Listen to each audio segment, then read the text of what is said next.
Greetings, guys. This is Mr. J. This is another episode of Fanboy JunKtion. We are going to be talking about, I'm going to be talking about the Batman live action movies.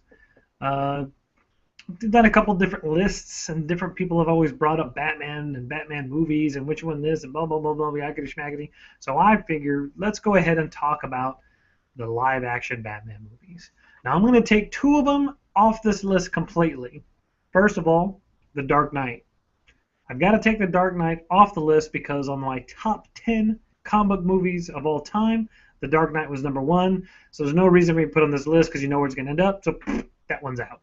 The other one I'm going to take out is the Batman movie. This is the one with Adam West. Special place in my heart. I used to watch that show when I was a little kid.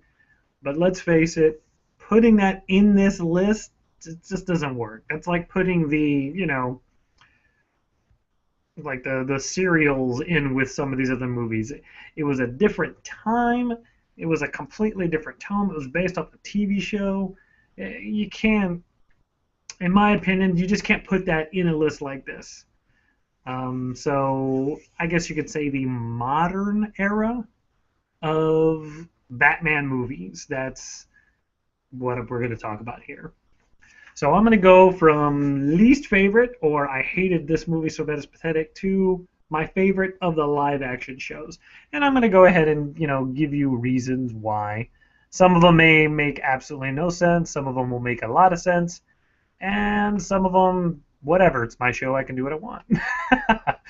All right. So the bottom of the list, which should not surprise anybody, is Batman and Robin.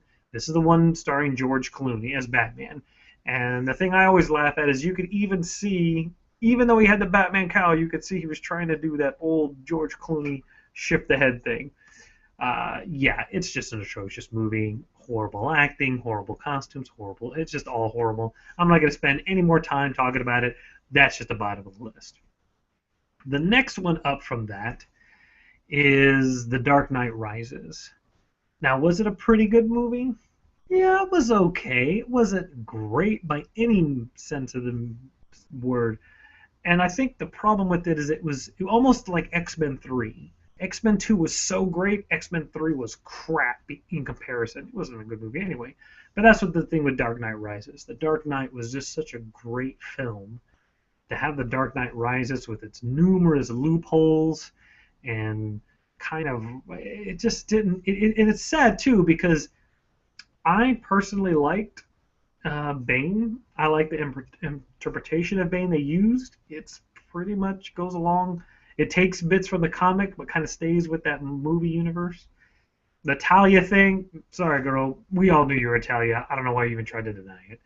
I wasn't a big fan of some of the whole thing of Batman taking a break for 8 years. Like, all that just seemed completely out of character. I didn't like it. And it was, honestly, there was a lot of boring things, and it's just not a good, not a great movie. It was good, but not great. And that's kind of why Dark Knight Rises is number 5 of the 6 that we're going to talk about today. Number 4, and this is probably where I'm going to start getting some serious flack for what I'm saying, is Batman. This is the Michael Keaton Batman movie.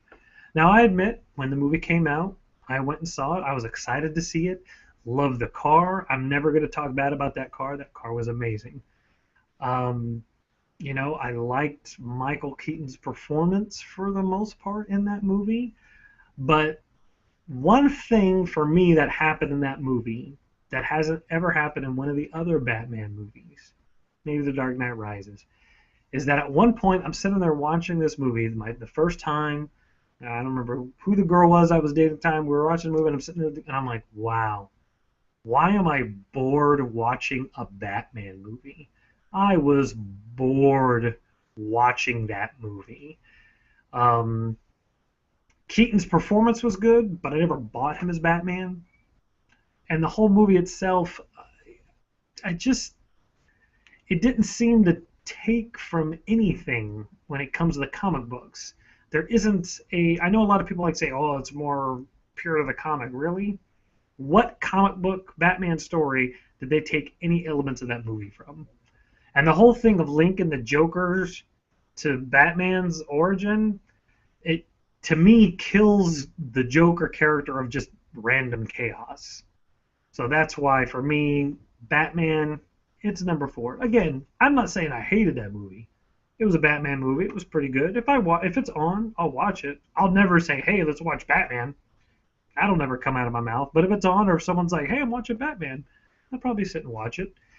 The other problem I have with it is that, and they really haven't, especially after watching Captain America 2, they really haven't completely showed this. I just felt like Batman's fighting ability was just so not apparent in that show. It was all based on having a bulletproof costume and gadgets. I mean, he didn't barely even have any detective skills in that first movie. So for that reason, Batman, number four. Number three is Batman Returns. Again, another movie where I think they kind of upped the action, where him doing martial arts and stuff. But for the most part, it was kind of blah. The Penguin thing, didn't buy it all. No, Michelle Pfeiffer. Michelle Pfeiffer as Catwoman is the only reason this movie is above The Dark Knight Rises.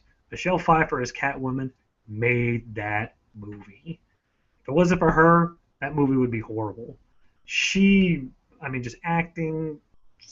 I mean, she's just amazing anyway.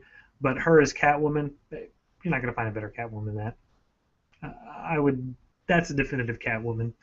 I can't imagine anybody being a better Catwoman than her. That was just an amazing performance. She owned it. No one's gonna get up to there. So that's why Batman Returns is number three. Number two is Batman Forever.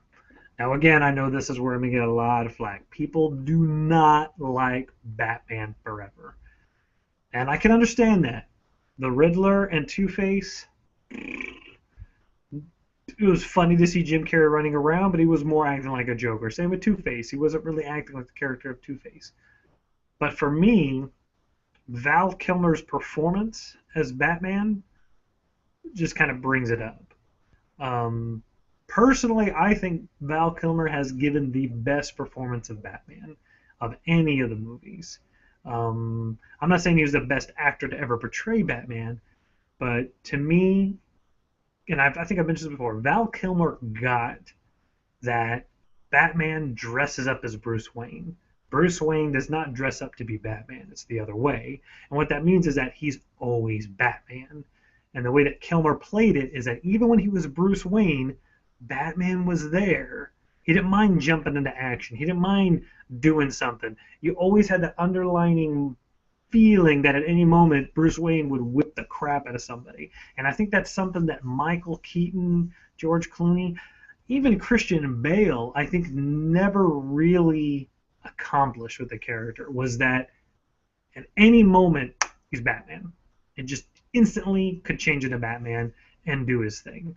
And that is why Batman Forever is up there. The other part of it is that he was actually acrobatic, and he did a lot of cool martial arts fighting.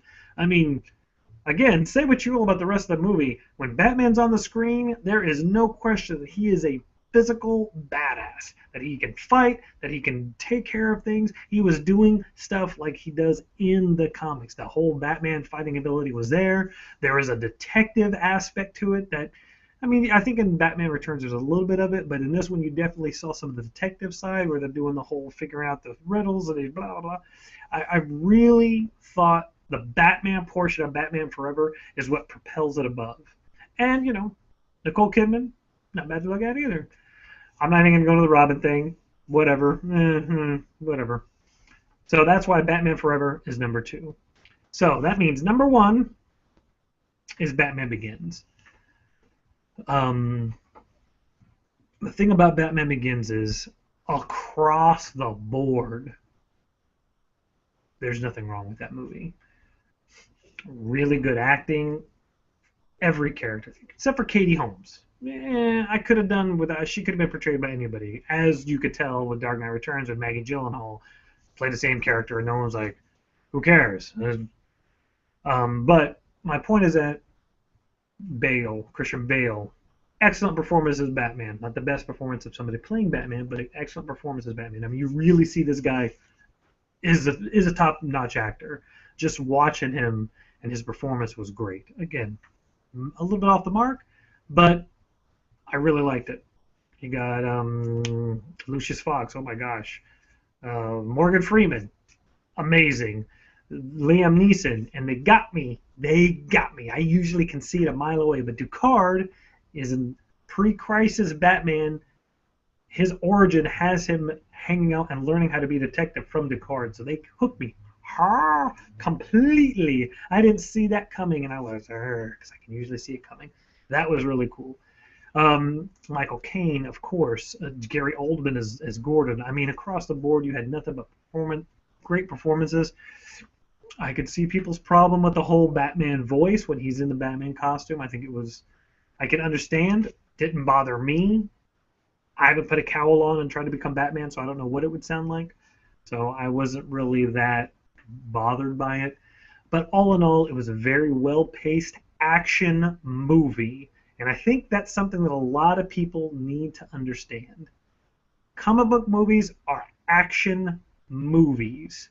When I watched the first Blade, when I left, all I thought in my mind is, this is what Batman needs to be. It needs to be an action movie. And I think that that's something that people forget about. I think The Dark Knight Rises is guilty of it. I think the original Batman is guilty about it. I think that people forget that these comic book movies ultimately are action films. We need action. Yeah, the love story kind of helps, but we don't need it.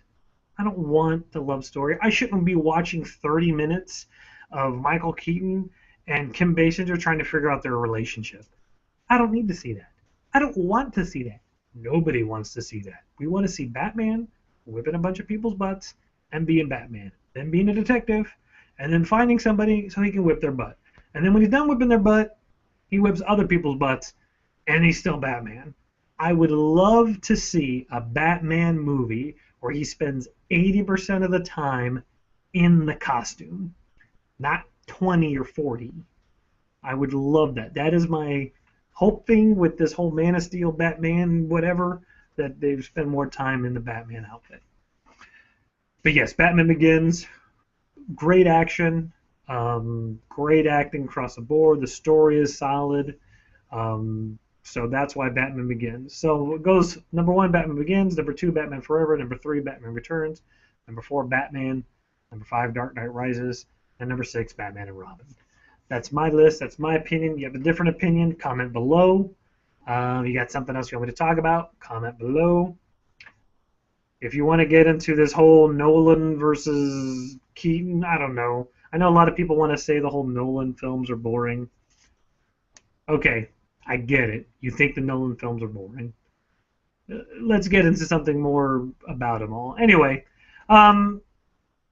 thanks for watching. If you have anything else, again, comment below. It doesn't matter if it's on YouTube or Facebook, whatever. Thanks for watching the show, and I will see you guys later this week or next.